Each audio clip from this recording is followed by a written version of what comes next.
Herkese merhabalar. Bildiğiniz gibi dünyadaki sermaye dört yöne akıyor. Bunu Robert Kiyosaki çok güzel Nakit Akış kitabında anlatıyor. Diyor ki, bir çalışanlar vardır diyor. Yani başkaları için bu insanlar çalışır. Bir serbest meslek sahipleri vardır diyor. Bunlar kendileri için çalışır. Bir büyük şirketler vardır diyor. Bunlar yanlarında insanlar çalıştırır ve büyük sermaye hareketlerini kovalar. Bir de yatırımcılar vardır ki bunlar para piyasalarında İşte çeşitli uzun vadeli, kısa vadeli yatırımlarla paralarını daha fazla büyütenler diyor. Şimdi burada baktığımız zaman aslında bu kafa yapısını ikiye ayırıyor. Çalışanlar ve serbest meslek sahipleri var. Bunlar ne için çalışıyorlar? Aslında paradan önce güvence için çalışıyorlar. Yani bu ilk ikisi için bir sistem var. Bu çalışanlar bu sistem için çalışıyor. İşte gerekli vergilerini veriyor ve karşılığında belirli bir para alıyor ve bir güvence duygusu içerisinde parayı düşünmeden yaşıyor. Serbest meslek sahipleri, işte avukatlar, mali müşavirler, işte hukukçular ve benzeri. Yani kendi işini yapan kişiler de ne yapıyor? Diyor ki kimseye çalışmak yerine kendi yerime çalışırım diyor. Daha fazla çalışırım. Ne kadar kazanırsam kendi kapasiteme göre o kadar kazanırım diyor. Bu insanlar da sistemin içinde çalışıyor. Bu insanların da vergileri daha kaynakta kesiliyor. Yani biz mesela mali müşavirler daha mükellefimizden ödemeyi almadan faturasını kesiyoruz, devlete çoktan parasını ödemiş oluyoruz, vergisini ödemiş oluyoruz. Bazen mükellef 2 ay 3 ay parasını ödemiyor. Biz onun vergisini de işte KDV'sinde, gelir vergisinde, stopajında çoktan ödemiş oluyoruz. Yani ne yapıyor? Robert Kiyosaki'nin sistemin sol tarafında olarak söyledikleri çalışanlar ve serbest meslek sahipleri ne yapıyorlar aslında? Sistemin lehine çalışıyorlar. Bir sistem var, bunu kabul etmişler. Bunların içerisinde onlar için ya da onlarla birlikte çalışıyorlar. Güzelce vergilerini ödüyorlar ve sistemin kendi güvencesinin içerisinde düşük riskler, normal getirilerle hayatlarını orta sınıf şekilde sürdürmeye çalışıyorlar. Bir de sistemin sağ tarafı var. İşte burada Robert Kiyosaki çok güzel bu sağ tarafı detaylı bir şekilde anlatıyor. Diyor ki bu sistemde diyor bir büyük şirketler var diyor. Bir de diyor yatırımcılar var diyor. Bunların ikisi de yani özünde yaptıkları iş farklı da olsa sonuçta hepsi dünyadaki aktif varlıkları ve onlardan gelen parasal nakit akışlarını kovalıyor diyor. Soldakiler paraya bakmadan güvence peşinde koşarken sağdakiler daha fazla aktif varlıkla otomatik nakit akışlarının peşinde koşuyor diyorlar. Burada ne var? Mali güvence kavramı varken burada ne var? Mali özgürlük kavramı var. Şimdi burada kendi bakış açınız şöyle olmalı. Sizin bu hayattaki isteğiniz ne? Parayı düşünmeden belirli bir güvencenin içerisinde yaşamak mı? Yoksa parayı bir süre düşünüp doğru bir varlık tahsisatı yapıp sonucunda istediğiniz özgür hayatınızı yaşamak mı? Bunların karşılığında işte bu sizi aslında bu ekonomik sistemin içerisinde ne olduğunuzu tanımlıyor. Siz eğer işte güvence bakış açısıyla yaşayıp eğer yatırım yapıyorsanız ondan sonra şu paniğe kapılıyorsunuz. Borsaya mı yatırayım, altına mı yatırayım? Ama böyle yapmayıp sistemi bir edinme olarak görmekten önce bir düşünce yapınızı değiştirmek, bununla alakalı gerekli eğitim ve teknik bilgiyi almak, sonrasında bunu ufak ufak uygulamalara geçirerek nasıl yapılır, nasıl edilir, nerede ne yapılır gibi bu işlerin tekniklerini anlama konusunda işte kitaplar, eğitimler, seminerler, üzerinde çalışma, yoğunlaşma gibi bu işi iyileştirmek için gereken şeyleri yaptığınız zaman zaten zihinsel olarak sol taraftan sağ tarafa doğru geçiş yapıyorsunuz. Bu sefer diyorsunuz ki ya bana da yaptıkları güvence aslında beni belirli sınırların içinde tutuyor. Bana istediğim hayatı yaşama imkanı vermiyor. Bana istediğim gibi mali özgürlük vermiyor. Kendi işimi bile yapsam gece gündüz çalışıyorum. Yani tükenene kadar çalışıyorum. Ne iznim var, ne yazım var, ne kışım var. Bu sefer kaybettiğim şeyler kazandıklarımın yanında gerçekten düşük. Ve zihinsel olarak şuna başlıyorsunuz. Bu iş şeylerin, bu finansın üzerine eğildikçe yavaş yavaş beyniniz sol taraftan sağa doğru geçmeye başlıyor. Diyorsunuz ki bir şeyler var ve bu şeyleri ben eğer oluşturabilirsem bu bana ömrümün sonuna kadar para kazandıracak.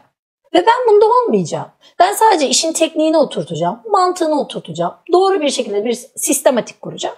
Sonrasında bu beni ömrümün sonuna kadar geçindirecek. Ve sonra bu süreçte ne yapmak istiyorsam, nasıl bir hayat yaşamak istiyorsam sadece bildiğim bilgiler sayesinde, yarattığım bir doğru düşünce sistemi sayesinde bu hayata ulaşabileceğim. Dediğim gibi bu seçim tamamen size ait. Çünkü bunu sağ tarafı seçtiğiniz zaman size bir sorumluluk geliyor. Bu sorumluluk ne? Hayatınızın gücünü elinize almanız, paranızı kendiniz yönetmeniz ama bunun için gerekli olan bütün teknik, bilgi, beceri, altyapıyla kendinizi donatmanız. Tabii bunun içerisinde en önemli şeylerden biri de duygu ve düşünce sistemlerinizi bu yönde olabildiğince hızlı bir şekilde eğitmeye çalışmanız. Ama öbür tarafta da ayrı bir şey var. Öbür tarafta da birileri size bir şekilde para kazandıracak ve siz bunun için uğraşacaksınız. Eğer sizin için mali özgürlük değil, mali güvence daha önemliyse, daha tatlıysa, ben bunları öğrenmekten kaçıyorum diyorsanız da bu da bir seçenek. Yani hiçbiri birbirinden daha iyi, bu daha kötü gibi bir durum yok. Bu sizin hayatınızda olan, istekleriniz olan bakış açısı. Benim çok iyi yerlerde çalışıp çok tatmin olan, benim için fazla yetiyor diyen, benim parayla zaten işim olmaz yani birçok arkadaşım var. Ama onların da şikayet etme hakkı yok. Yani çok çalışıyoruz, işte maaşı veriyorlar ama bunları da bekliyorlar gibi şikayet etme hakkı yok. Çünkü sizin iş sahibiniz, yani işvereninizin bakış açısı zengin tipi bakış açısı. Zengin tipi bakış açısı ne yapacak size? Diyecek ki ben çalışanlarımı daha çok çalıştırmalıyım. Onlara olabildiğince optimal bir maaş vermeliyim. Yani yaşayabilecekleri kadar ve benden vazgeçemeyecekleri kadar bir maaş vermeliyim. Ama ne yapmalıyım? Kendi karımı maksimize etmeliyim. Sonuçta sizler işverenlerinizin birer aktif varlığısınız. Sizin sayenizde onlar para kazanıyor. Zamanı gelir siz de bakış açısınızı işvereniniz gibi hale getirmeye başarırsanız, bu düşünce, bu bilgi birikimine gelirseniz siz de insanları kendi aktif varlığınız olarak kullanabilirsiniz. Bu sizin de aynı şey başınıza gelebilir. O yüzden dediğim gibi bu seçimlerin tamamen size ait. Önce sizden tek istediğim bir şey var. Lütfen önce edinmekle, mal mülkle ne alayım ne satayımdan ziyade önce bir eksikliklerinize bakın. Önce finansal bir hedefinizi görün. Bu hedefiniz için hangi bilgilere ihtiyacınız var? Hangi düşünce yapılarına, hangi kafa setlerine ihtiyacınız var? Hangi bilgi setlerine ihtiyacınız var? Bunları saptayın. Sonra bunların üzerinde yoğunlaşın, çalışın.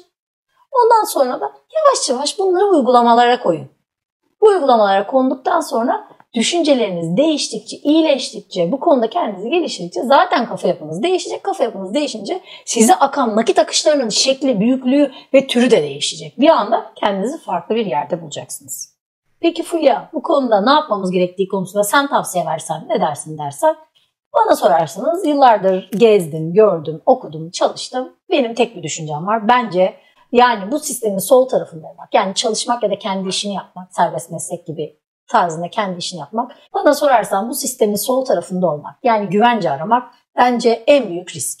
Çünkü zaten artık eski çağlarda değiliz. Yani her gün kendimizi güncellememiz gerekiyor. Her gün kendimizi geliştirmemiz gerekiyor. Önümüzdeki yıllar geçmişe göre baktığımızda daha hızlı devinimin olacağı, her şeyin yeniden öğrenilmesi gerekeceği, yeni becerilere ihtiyaç duyulacağı bir dünya haline gelecek. Burada biz mecburen kendimizi güncellemek zorunda kalacağız. Biz kendimizi güncelleyecekken neden finansal yapımızda güncellemeyelim? Neden beyin düşünce sistemimizi bu nakit akışının sağ tarafında olan yatırımcı düşünce yapısına geçirmeyelim? Neden bu işten bonus olarak biz de kar elde etmeyelim? Yani diyorum ki ben zaten kendimi mecburen yeniden düzelteceksem neden bu zamanımı bu ölçüm çeyreğinin sağ tarafında olan yatırımcı zengin kafa yapısı şeklinde buna ihtiyaç olan becerileri öğrenmeye ayırmayayım? Zaten görüyorsunuz da. Maaşları görüyorsunuz, emeklilik sistemlerini görüyorsunuz. Yani hayatımızdaki güvencelerin ne kadar büyük bir güvence olduğunu görüyorsunuz. Bence hiç bunu pas geçmeyin. Bence siz de sisteme ayak uydurun ve bu finansal kafa yapısını, bu finansal davranış sistemlerini, bu bilgileri bir an önce öğrenin. Bu konuda önerdiğim sadece bir yerde çalışanlarım, aynı anda kendi meslektaşlarıma, benim gibi kendi mesleğini yapan insanlara. Bizim meslek o kadar yıpratıcı bir meslek ki bütün meslektaşlarımın hallerini görüyorum. Hiçbir şey, yani mesleğin kendi yıpratıcı bile olmasa, fiziken sizin çalışmanız, işin getirisinin direkt size bağlı olması çok yıpratacak bir şey. Doğru düzgün ne tatiliniz olabiliyor, ne yaptığınız şeyden zevk alabiliyorsunuz, ne telefonunuz susuyor, ne müşterilerinizi memnun edebiliyorsunuz. Sürekli fiziksel olarak siz kendi içinizdeki enerjiden veriyorsunuz. 7/24 çalışıyorsunuz çünkü siz çalışmadığınız an o gelirin musluğu kapanıyor. Bu kendi mesleğini yapmaktaki temel risk de fiziksel olarak sizin gayretinize bağlı. Siz çalıştınız, kazandınız. Çalışamadınız, kazanamadınız. Diyelim bir el emeği işçiliği yapıyorsunuz. Yaparken harika. 24 saat çiziyorsunuz. İşte atıyorum ayakkabıcısınız. Dikiyorsunuz. İyi diktiğiniz sürece harika. Para kazanıyorsunuz. Gün geliyor gözünüz bozuluyor. Eskisi gibi dikemiyorsunuz. Kazanamıyorsunuz. Ya da elinizde herhangi bir, benim öyle çok yakın bir kuaför arkadaşım vardı. Baş parmağında bir tetik diye bir hastalık oldu. Mecburen kuaför salonunu kapattı. Ne yapıyor böylece? Kendine bir aktif varlık da yaratmadığı için ne yaptı? Hayatının sonuna kadar işte oturdu, ne yapabileceğinin planlarını yaptı. Hiçbir hayatıyla alakalı herhangi bir güvencesi ortada kalmadı. Bence ölçüm çeyreğinin sağ tarafında olmak, yani zengin kafa yapısına sahip olmak, yani onlar gibi aktif varlıklar yaratıp o aktif varlıkların üzerinden para kazanmak bence çok daha güvenli. Bu aktif varlık derken sadece maddi olarak da buna bakmayın. Zekanız, kendi yarattığınız yaratıcılığınız, kendinize verdiğiniz, kendinizi eğitmekle alakalı okuduğunuz kitaplar, yani kendine yaptığınız yatırım da bir aktif varlıktır. Hatta en değerli aktif varlık odur. Kendinizi maksimize edebildiğiniz zaman zaten hayatınızdaki bütün sorunlar bir bir ortadan kaybolacaktır. Zengin bakış açısıyla yaşarsanız, öyle bir iş sistemi kurarsanız neler olur? 1. Daha az çalışırsınız. 2. Daha çok kazanırsınız. 3. Fiziken yorulmadan sadece düşünce sistemlerinizi geliştirerek paralarınızı, getirilerinizi maksimize edebilirsiniz. 4. Bunun sayesinde riskleri çok iyi görürsünüz. Riski gördüğünüzden getiri oranlarını hesaplarsınız ve kendi tolerans seviyelerini hesaplarsınız. 5. Emeklilik bunalımı yaşamazsınız. Emekli olduğunuzda da siz sağlıklı olsanız da olmasanız da sizi döndürecek bir sistem vardır. Bu nedenle para kaybetme korkusuna hiçbir zaman girmezsiniz. 6. Piyasalar alt üst olmuş, işte şurada savaş varmış, şurada kriz varmış, yok dolar inmiş, yok euro çıkmış, yok devalüasyon olmuş. Bunların hiçbiri sizi ilgilendirmez. Sizin kurduğunuz sistem mutlaka kendi içinde garanti alan sistemdir. Birinden kaybediyorsanız diğerinden kazanırsınız. Doğru bir finansal dengeniz vardır. O işlerde, yani dünyanın kendi kendine yarattığı bir sürü olaylar da sizi ilgilendirmez. Hatta birçok olay olduğunda bu sizin için daha büyük getiriler anlamına gelir. Çünkü doğru düşünebiliyorsunuzdur. Paranın yönünü doğru saptayabiliyorsunuzdur. Ayrıca hiçbir zaman para kaybetme korkusu duymazlar. Çünkü zengin kafa yapısındaki insanlar kendi paralarını riske atmazlar. Daha önceki videolarımda da söylediğim gibi mutlaka kendi varlıklarını ödetecek birini bulurlar ve riske attıkları para da her zaman başkalarının parasıdır. Peki gerçekten zengin kafa yapısına sahip değilseniz ve standart bir finansal düşünceyle ilerlemeye devam ederseniz ne olacağını ben size söyleyeyim. Her zaman hayatınızın sonuna kadar yeterli bilginiz olmadığı için başkalarının kanaatlerine kulak vereceksiniz. Hiçbir zaman yeterli mali görüşünüz olmadığı için her zaman kendinizi risk altında hissedeceksiniz. Biz buna mali körlük diyoruz. Her şeyi düşünürken hislerinizle hareket edeceksiniz. Yani önünüze rakamlar değil, duygularınız ya da düşünceleriniz öne çıkacak. Bu yüzden de büyük olasılıkla her zaman hata yapacaksınız ve ciddi paralar kaybedip hayatınızla alakalı özgüven sorunları yaşayacaksınız. Ayrıca hayatınız boyunca hep güvencenin peşinde koştuğunuz için kaybettiğiniz bir yaşam olacak. Asla risk almamanın hesabını bir ömür boyu kendinize vermek zorunda kalacaksınız. Oysa kararınızı değiştirirseniz ve zengin bakış açısına geçerseniz şunlara sahip olacaksınız. Bütün rakamları okuyacaksınız. Kimsenin kanaatine gram dikkat etmeyeceksiniz. Sizi hiç kimse etkileyemeyecek. Rakamlara göre kendinize ait bir düşünce sisteminiz olacak, bir yatırım sisteminiz olacak ve kendi düşüncelerinizle doğru rakamlarla akılcıl bir şekilde harekete geçeceksiniz. Zengin bakış açısı olursanız mali körlükten uzaklaşmış bir şekilde kimsenin göremediği mali fırsatları siz havada kapacaksınız. Bu da size dünyaya başka bir görüş sağlayacak. Çünkü her şeyi kendine ait riskleri ve fırsatlarını görerek değerlendirme şansını elde edeceksiniz. Bakışınız başka bir bakış olacak, gözünüz başka bir göz olacak. Sürekli mali belirsizlik içerisinde yatırımcı olmaya çalışmayacaksınız. Artık finans sistemlerini, iş sistemlerini kendi rakamlarınızla okuyabilecek, doğru şekilde göreceksiniz. Hızlı kararlar, doğru kararlar verebileceksiniz. İstediğiniz riskleri alabileceksiniz. Çünkü riskin tanımını ve onun karşındaki getirisini hesaplayabileceksiniz. Bildiğiniz şeyleri yapmakla size hiçbir zaman zor gelmeyecek. Bu da sizi dünya üzerinde özel fırsatlarla donatılmış bir insan haline getirecek. Güvencenin peşinde koşmadığınız, kendi ayaklarınızın üzerinde durduğunuz, kendi bilginize, kendi dayanaklarınıza güvendiğiniz için bir ömür boyu özgüvenli olacaksınız. Fakir kafa yapısındaki insanlara risk almamaları için para ödeyeceksiniz. Ama siz her risk aldığınızda insanlar size para ödemeye başlayacaklar. Dediğim gibi eğer bu işe baş koyarsanız, zengin kafa yapısını anladığınızda benim demek istediklerimi çok iyi algılayacaksınız. Çoğu kimse çevresinde olan bitenin farkında bile değildir. Çoğu kimse zenginlerin ne konuştuğunu, ne düşündüğünü, nasıl davrandığının farkında bile değildir. Onlar şöyle düşünür, onların zaten parası var, onlar yapmayacak da kim yapacak diye düşünür. Oysa o zenginlerin, o yatırımcıların, gerçek yatırımcıların beyinlerinin içine girebilselerdi aslında ne kadar farklı davranış ve tutumları olduğunu kendileri de gözleriyle görürlerdi. Her şeyin riskli olduğunu sanıp her şeyden kaçmaktansa aslında riski ölçebildiğiniz zaman getirilerin ne kadar tatlı olduğunu görebilirlerdi. Ama dediğim gibi riski ölçebilmek kaydıyla.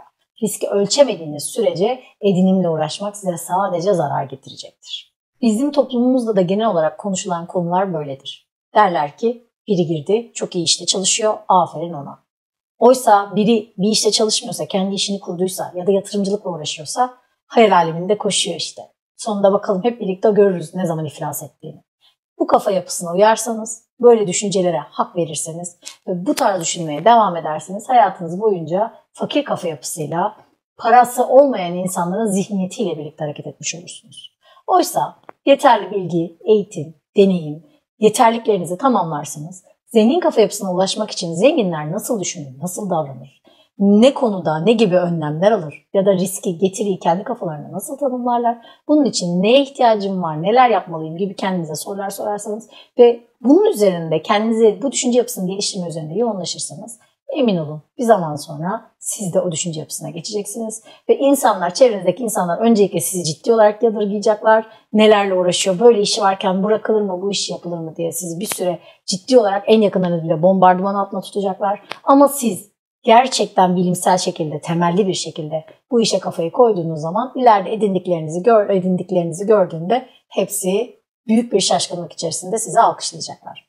Ama dediğim gibi siz ne alkış için ne de size söylenen olumsuz cümleler için bu hayatı yaşamayın. Sadece kendi istekleriniz, size doğru, size mantıklı gelen şeyleri hayata geçirmek için yapacağınız her şeyi yapın ya da yapmayacağınız her şeyden kısın diyorum.